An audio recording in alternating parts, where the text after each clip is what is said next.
नमस्ते भैया बहनों, आप सभी कैसे हैं। आज हम प्रश्नावली 5.2 गुणनखंड समझेंगे। दी गई संख्या में जिन संख्याओं का भाग पूरा पूरा जाता है वे उनकी गुणनखंड कहलाती है। जैसे 4 के गुणनखंड। अब देखिए 1 का भाग भी 4 में जाता है, 2 का भी जाएगा और 4 का भी जाएगा, तो ये 4 के गुणनखंड है।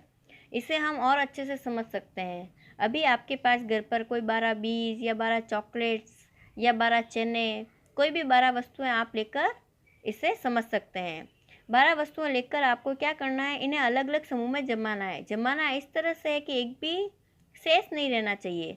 जैसे देखिए मैंने ये 12 चॉकलेट का एक चार्ट बनाया है। इस चार्ट में मैंने 2-2 के समूह में इनको जमाया और 3-3 के समूह में भी जमाया है, 4 में भी जमाया और 6 में भी इन चॉकलेट्स को मैंने जमाया है। तो आप देखेंगे एक भी शेष चॉकलेट्स नहीं बची है। इसी तरह अगर मैं 12 चॉकलेट्स को एक एक में भी रख सकती थी और 12 चॉकलेट को एक साथ भी रख सकती थी।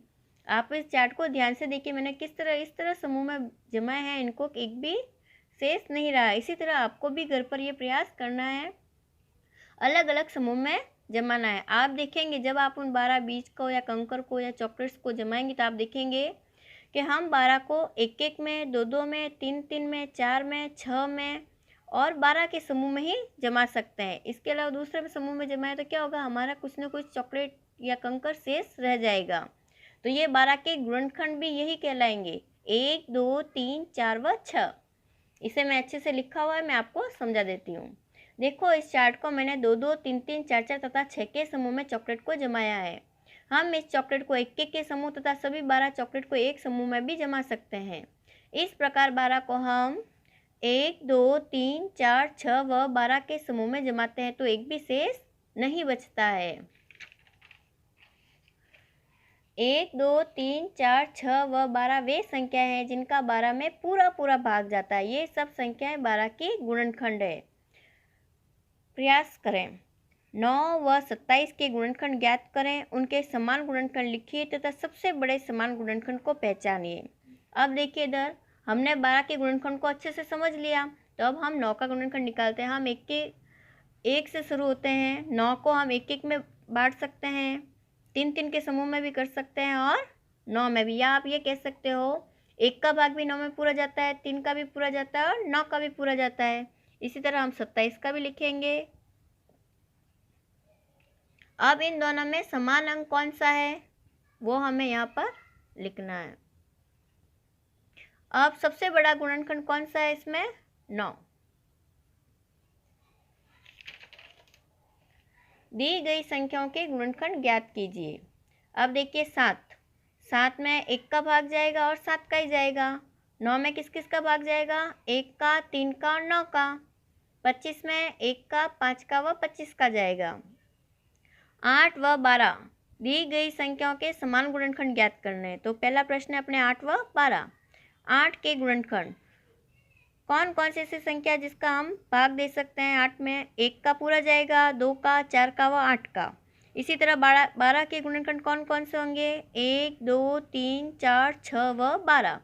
अब इनमें समान गुणनखंड कौन सा होगा, 1, 2, 1, 2 और 4। तो ये 1, 2 व 4 इसके समान गुणनखंड है। इसी तरह एक मैं आपको करके बताती हूँ। देखिए इधर 18 का गुणनखंड और 32 का गुणनखंड। अब आप देखेंगे 18 का गुणनखंड में हम 1 से शुरू होते हैं। 1 का भाग देंगे 18 में पूरा जाएगा, 2 का पूरा जाएगा, 3 पंजे 15, 3 छंग 18, 6 तिया 18, 9 दूनी 18 और 18 एकम 18। तो ये 18 के गुणनखंड हो गए। अब 32 का भी हमें करना है। 1 का पूरा भाग जाएगा, 2 का पूरा जाएगा, 4 अट्ठे 32, 8 चौक 32, 16 दूनी 32 और 32 एकम 32। अब इन दोनों में आप देखिए समान गुणनखंड कौन कौन से हैं।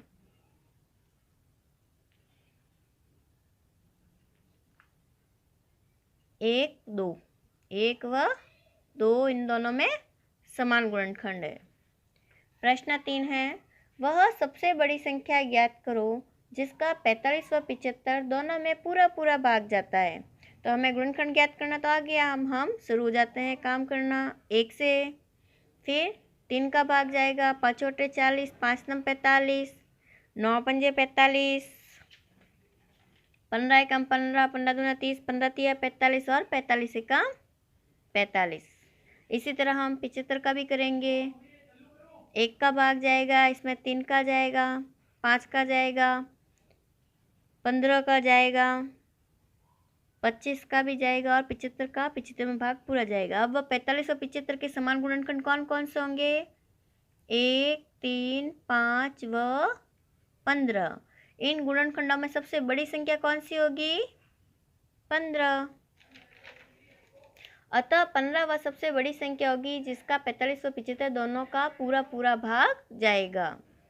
प्रश्न 4 है, दूध की 2 कैनों में क्रमशः 20 व 30 लीटर दूध भरा है। बड़े से बड़े बर्तन का नाप क्या होगा जो दोनों कैनों को पूरा पूरा नाप सके? अब हम 20 के गुणनखंड लिखेंगे। 1 का, 2 का, 4, ये ऐसी संख्या है जिनका भाग देंगे तो 20 में पूरा पूरा जाएगा, शेष नहीं बचेगा। जैसे 5 चौक 20 पूरा भाग गया, 10 दूनी 20 और 20 एकम 20। इसी तरह हम 30 के गुणनखंड लिखेंगे। 1, 2, 3, 5, 6, 10, 15, 30। अब आप इन देखिए, इन दोनों में सबसे बड़ा गुणनखंड कौन सा है? इन दोनों में सबसे बड़ा समान गुणनखंड कौन सा दिख रहा है हमें? 10। वैसे तो 20 संख्या बड़ी है, इसमें 30 है, लेकिन समान गुणनखंड ज्ञात करना है। समान गुणनखंड बड़ा 10 है। अतः बड़े से बड़े बर्तन का माप क्या होगा? 10 लीटर